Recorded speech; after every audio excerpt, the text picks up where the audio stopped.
अब एक एग्जांपल है वो देख लेते हैं। एग्जांपल है हमारे पास, a proton moving perpendicular to a uniform magnetic field. A proton is moving in a circular orbit of radius 14 centimeter in a uniform 0.35 Tesla magnetic field perpendicular to the velocity of the proton. Find the speed of the proton. ठीक है। तो हमारे पास radius given है, charge given है, magnetic field given है। तो हमसे पूछा गया है कि स्पीड फाइंड की जाए।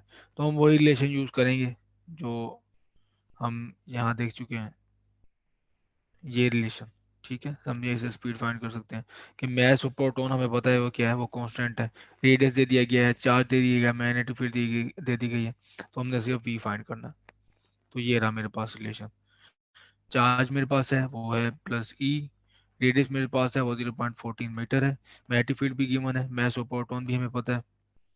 तो आप वही वैल्यू पुट करोगे, वैल्यूज पुट की, तो हमारे पास ये रिलेशन आ जाएगा कि स्पीड जो होगी प्रोटॉन की, अगर वो इस रेडियस में इस मैग्नेटिक फील्ड के अंदर मूव कर रहा है, तो वो हमारे पास उसकी ये स्पीड होगी 4.7 मल्टीप्लाई 10⁻6 मीटर पर second. When charged particles move in a uniform magnetic field, non uniform magnetic field, तो अभी तक हमें जो डिस्कशन की है वो बेसिक जो velocity component exactly perpendicular, velocity जो exactly perpendicular to magnetic field के, या फिर उसकी स्लाइड डायरेक्शन हो in the direction of magnetic field, तो वो हमने उसकी ट्रेजेक्टरी देखी है। लेकिन दोनों केसेस में जो मैग्नेटिक फील्ड थी हमारे पास वो थी यूनिफॉर्म। तो अगर आपके पास नॉन यूनिफॉर्म मैग्नेटिक फील्ड हो कि कहीं पे उसकी मैग्नीट्यूड ज़्यादा है और कहीं पे मैग्नीट्यूड कम है, तो आपके पास जो ट्रेजेक्टरी आएगी वो आएगी कुछ इस तरह से। जहाँ पे स्ट्रॉन्ग है तो हमारे पास सर्कल स्मॉल होगा, और जहाँ पे हमारे पास मैग्नेटिक फील्ड की स्ट्रेंथ इतनी नहीं है वहाँ पे सर्कल बढ़ जाएगा।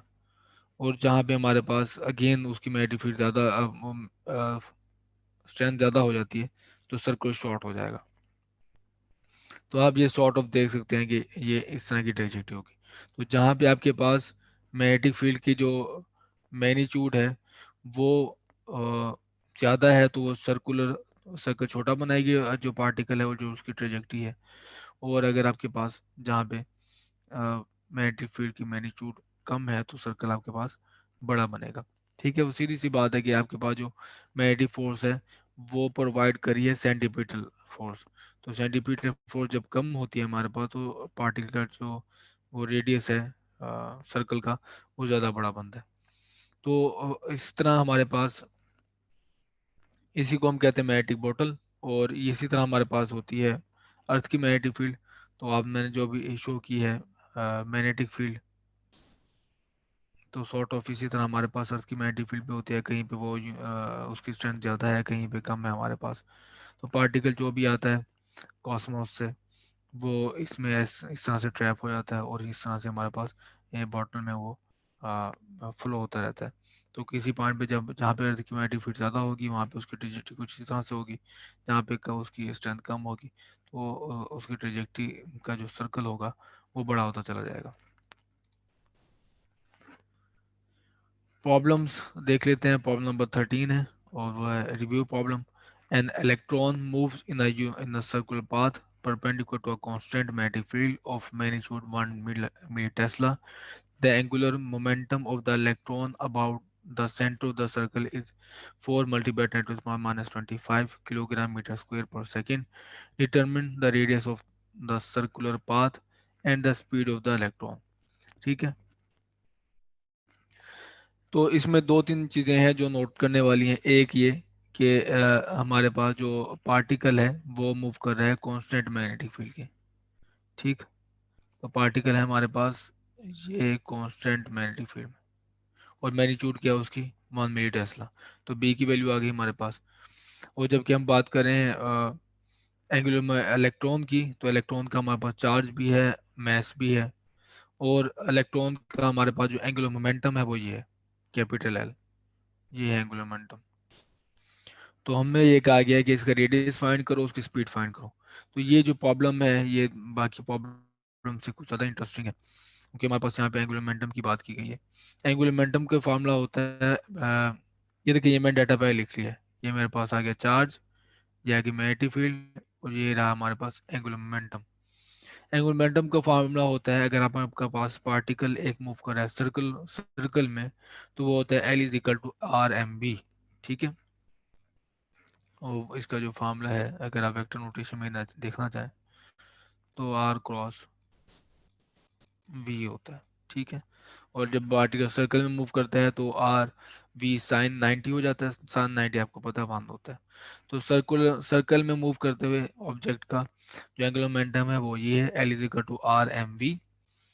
तो यहाँ से आप इसको जो रिलेशन है, जहाँ से यहाँ से मैंने ये रिलेशन कंस्ट्रक्ट किया है, तो आर को आप उस तरफ ले जाएं, आर को मैं इस तरफ ले गया, तो ये बन गया L over R is equal to M we.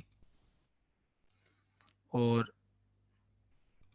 M V आपके पास जो वैल्यू आ गई है यहाँ पे देखिए, एम वी की वैल्यू क्या है, एम वी की वैल्यू है एल ओवर आर।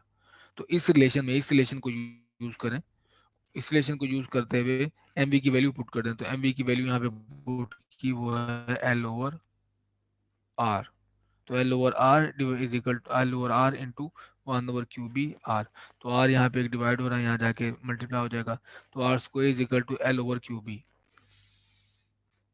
तो स्क्वायर रूट लें आप, इसका स्क्वायर खत्म हो जाएगा दोनों तरफ, तो यहाँ पे स्क्वायर रूट आ गया, यहाँ पे भी स्क्वायर रूट आ गया हमारे पास।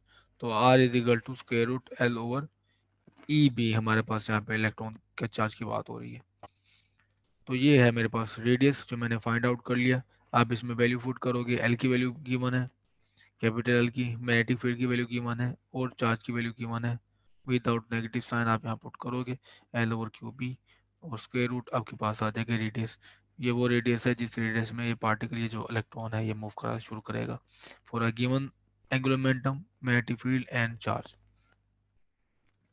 प्रॉब्लम नंबर 9 है, the magnetic field of the earth at a centre certain location is directed vertically downward and has a magnitude of 50 microtesla. A proton is moving horizontally toward the west in the field with a speed of 6.2 multiplied 10 to the power 6 meter per second. What are the direction and the magnitude of the magnetic force the field exerts on this field? तो हमने magnetic force की direction बतानी है और उसकी magnitude बतानी है। ठीक है, जो इस पर्टिकुलर जो ट्रेजेक्टरी है उसके लिए है। What is the radius of the circular arc followed by this proton. तो ये समझ लिया, आपके पास अर्थ है, ये उसका ईस्ट है, ये वेस्ट है, ये नॉर्थ है, ये साउथ है। तो इनिशियल जो स्पीड है पार्टिकल की वो टूवर्ड्स वेस्ट है, तो ये मैंने वेस्ट को शो की हुई है। और जो मैग्नेटिक फील्ड है, वो अर्थ की मैग्नेटिक फील्ड की बात करें, वो इन टूवर्ड्स अर्थ होगी, तो परपेंडिकुलर टू द चार्ज है हमारे पास, और टूवर्ड्स अर्थ है जो मैंने यहाँ पे शो की गई है। तो ये है magnetic field into the page, और ये रही हमारे पास मैग्नेटिक फील्ड जो वेलोसिटी है वो टूवर्ड्स वेस्ट है। तो आप राइट हैंड रूल अप्लाई करें, यहाँ पे देखिए राइट हैंड रूल आपको बताता है कि आपने इन जो आपकी फिंगर्स हैं वो इन अलाइन करनी है इन द डायरेक्शन ऑफ वेलोसिटी, और कर्ल करनी है टुवर्ड्स द मैग्नेटिक फील्ड जो कि डाउनवर्ड है। तो ये आपके पास मैग्नेटिक फोर्स ये आएगी। ठीक है, तो ये रहेगी हमारे पास जो डायरेक्शन है मैग्नेटिक फोर्स की, टूवर्ड्स वेस्ट, इस पॉइंट पे टूवर्ड्स वेस्ट होगी। ठीक है, जाहिर सी बात है, यहाँ पे जैसे मूव होगा वो सर्कल में मूव होना शुरू हो जाएगा पार्टिकल। तो एक अभी फिलहाल हमारे पास टूवर्ड्स यहाँ पे वेस्ट है। तो ये रही वेलोसिटी, और मैंने जैसे बताया ये F B is equal to minus Q V B J के अलोंग हमारे पास मैग्नेटिक फील्ड है, और इसका जो रेडियस होगा जिस रेडियस में मूव करेगा, ये जे के अलोंग नहीं रहेगी हमारे पास, इस पॉइंट पे जे के अलोंग है। तो R is equal to M P V over E B, ये हमारे पास एक ही फॉर्म है जो वर्क कर रहा है। यहाँ पहले भी हमने ये यूज़ किया और यहाँ पर भी हमने ये यूज़ किया। तो इस तरह से आप पार्टिकल के रेडियस बता सकते हो।